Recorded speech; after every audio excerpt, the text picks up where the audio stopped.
আজকে আমরা জানবো পৃথিবীর সবচেয়ে ক্ষুধার্ত মানুষ সম্পর্কে। হাতের সামনে যা পেতেন মুখে পুড়ে দিতেন টপাটপ। আস্ত বিড়াল থেকে শুরু করে আস্ত কুকুর বা আস্ত শূকর, তবুও খিদে মিটত না তার। চলুন জেনে নেওয়া যাক ইতিহাসের এই আশ্চর্য মানুষ আর তার আশ্চর্য খিদের গল্প।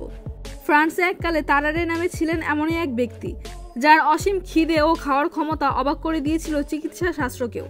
তারারের জন্ম 1772 সালে। ছোটবেলায় তার খাবার দাবারের খরচা না সামলাতে পেরে ছেলেকে বাড়ি থেকে তাড়িয়ে দিয়েছিলেন বাবা মা। শুনতে অবাক লাগলেও কিশোর বয়সে প্রতিদিন প্রায় একটি সারের 4 ভাগের 1 ভাগ খেয়ে ফেলত তারারে, যা ছিল প্রায় তার ওজনের সমান। তার এরকম অতি মানবীয় খাবার যোগান দেওয়ার তার পরিবারের পক্ষে সম্ভব ছিল না।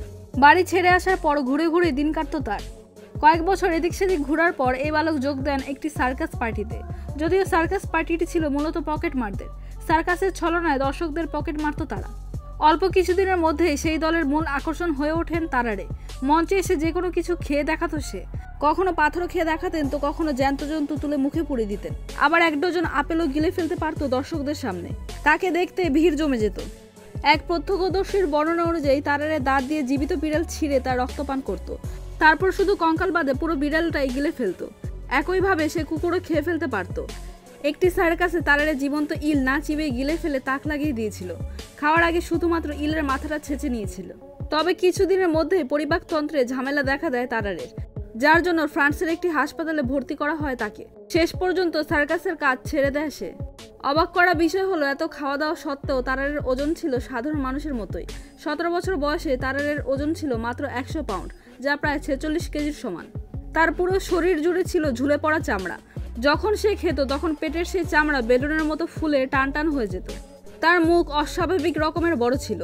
তারারে একসাথে প্রায় 1 ডজন আপেল কিংবা ডিম মুখে নিয়ে রাখতে পারত।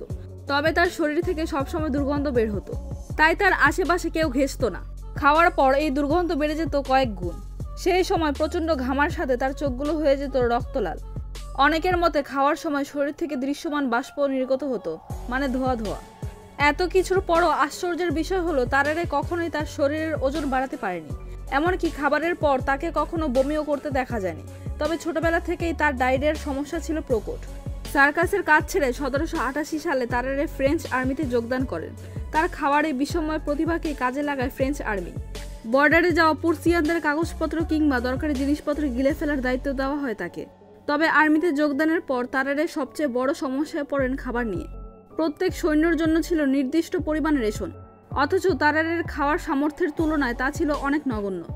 তাই তিনি খাবারের বিনিময়ে অন্য সৈনিকদের কাজ করে দিতে লাগলেন। পেটের চাহিদা পূরণ করতে ভেজা ঘাস, টিকটিকি, সাপ কিংবা পোকামাকড় খাওয়া শুরু করেন তিনি। খাবারের সমস্যা দূর করতে শুধুমাত্র তারারের ক্ষেত্রে রেশনের পরিমাণ 4 গুণ করে দেয় ফ্রেঞ্চ আর্মি। মাঝে খাওয়া দাওয়ার অভাবে মিলিটারি হাসপাতালে ভর্তি হন তিনি। তার দায়িত্বে ছিলেন ব্যারন পার্সি নামের এক ডাক্তার। তার এই অতিমানবীয় কর্মকাণ্ডে তিনি বিস্মিত হন। তিনি তারারেকে পরীক্ষা করার সিদ্ধান্ত নেন। হাসপাতালে 15 জন মানুষের জন্য রান্না করা খাবার খেতে দেন তারারেকে। প্রায় 2টি ষাঁড়ের মাংস দিয়ে বানানো বড় বড় পাই ও 4 গ্যালন দুধ একাই খেয়ে শেষ করেন তিনি। খাওয়ার পরপরই ঘুমিয়ে পড়েন তারারে। সেই সময় পার্সি তার বেলুনের মতো ফুলে যাওয়া পাকস্থলীর রহস্যের কুল কিনারা করতে পারেননি। আর্মিতে যোগদানের কিছুদিনের মধ্যে রাইন নদীর তীরে ফরাসি বিদ্রোহের জন্য গড়ে ওঠা আর্মি অফ রাইন থেকে ডাক পড়ে তারারের। সেই মিটিংয়ে তিনি আস্ত একটি বাক্স গিলে ফেলেন। তার এই প্রতিভার জন্য সেনাবাহিনী তাকে সেখানকার গোয়েন্দা হিসেবে নিযুক্ত করেন এবং পুরস্কার হিসেবে তাকে দেয়া হয় ষাঁড়ের 14 কেজি কাঁচা ফুসফুস। তৎক্ষণাৎ সবার সামনেই তা খেয়ে শেষ করেন তারারে। পরবর্তীতে সেই আর্মি দলের গোয়েন্দা হিসেবে কাজ শুরু করেন তিনি। 1 বছর সাফল্যের সাথে কাজ করার পর তিনি পুরসিয়ান বর্ডার লাইনে পুরসিয়ান আর্মিদের হাতে ধরা পড়েন। পুরসিয়ানদের হাতে আটকা পড়া ফরাসি কর্নেলের কাছে একটি সংবাদ পাঠাতে গিয়ে পুরসিয়ান আর্মিরা তাকে চিনে ফেলে। জার্মান ভাষা না জানার কারণে সেখানে কিছু বলতেও পারেননি তিনি। পুরসিয়ান সৈন্যদের দ্বারা মারাত্মকভাবে আহত হন তারারে। পরবর্তীতে ফরাসি আর্মিতে ফিরে আসলেও এই ঘটনার জেরে আর্মিতে কাজ করার ইচ্ছা হারান তিনি। এই ঘটনার পর তিনি আবারও সেই মিলিটারি হাসপাতালে ফিরে যান। ডাক্তার পার্সিকে অনুরোধ করেন যে কোনো মূল্যে তাকে সাধারণ মানুষের মতো স্বাভাবিক করে দিতে। পার্সি প্রথম তাকে ক্ষুধা নিবৃত্তিকারক লুডেনাম খেতে দিতেন, কিন্তু তাতে কোনো কাজ না হওয়ায় ওয়াইন, ভিনেগার, সিদ্ধ ডিম খেতে দেন। কিন্তু তারারের ক্ষুধার্ত ভাব তাতে একটুও কমেনি, বরং হাসপাতাল থেকে লুকিয়ে বাইরে গিয়ে কুকুর আর কসাইয়ের দোকানের পচা মাংস খাওয়া শুরু করেন তারারে। কয়েকবার তাকে হাসপাতালের রোগীদের থেকে নেওয়া রক্তও খেতে দেখা গিয়েছে। এমনকি খিদের চোটে হাসপাতালের মর্গে পর্যন্ত হানা দিয়েছেন কয়েকবার। অন্য ডাক্তাররা তাকে মানসিকভাবে অসুস্থ আখ্যা দিয়ে মানসিক হাসপাতালে পাঠানোর বুদ্ধি দেন, কিন্তু ডাক্তার পার্সি তারারের উপর পরীক্ষা চালিয়ে যাওয়ার সিদ্ধান্ত নেন। এভাবে কিছুদিন চলার পর সেই হাসপাতাল থেকে 14 মাস বয়সী একটি শিশু উধাও হয়ে যায়। এই ঘটনায় আঙুল ওঠে তারারের দিকে। সেই ঘটনায় পার্সি আর তারারেকে রক্ষা করতে পারেনি। হাসপাতাল কর্তৃপক্ষ সিদ্ধান্ত নেয় তাকে বের করে দেওয়ার।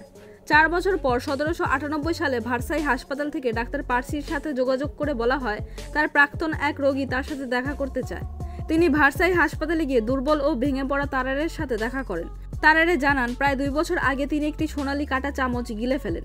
তার ধারণা সেই চামচের জন্য তার এই দুর্বল অবস্থা। পরবর্তীতে পার্সি পরীক্ষা করে দেখেন তারারের শরীরে মারাত্মকভাবে যক্ষ্মা বাসা বেঁধেছে। কয়েকদিনের মধ্যে ডায়রিয়া ও যক্ষ্মার দরুন প্রাণ হারান তারারে। মৃত্যুর পর তারারের শরীর অন্য মানুষের তুলনায় দ্রুতই পচতে শুরু করে। প্রথমে তার শরীর কেউ ব্যবচ্ছেদ করতে চায়নি। পরবর্তীতে টেসিয়া নামের এক লোক এই কাজটি করেন। পোস্টমর্টেমের পর দেখা যায় তারারের পাকস্থলীর খাদ্যনালী, যকৃত ও পিত্তকোষ অস্বাভাবিক রকমের বড়। আলসারে পরিপূর্ণ পাকস্থলীর সাথে পুরো শরীরের ভেতর পুঁজে ভরা ছিল। তবে অবাক করার বিষয় হলো তার পেটের ভিতরে থাকা সেই সোনালী কাটা চামচটি খুঁজে পাওয়া যায়নি। অতি মানবীয় এই লোকের খাওয়ার রহস্যের কুলকিনারা করার আগে মাত্র 26 বছর বয়সে পরপারে পাড়ি জমান তারারে। তবে তার এই অস্বাভাবিক রকমের খিদের কারণ কিন্তু আজও চিকিৎসকদের কাছে রহস্যই থেকে গিয়েছে। আর তারারে রয়ে গিয়েছেন ইতিহাসের এক আশ্চর্য মানুষ হয়ে।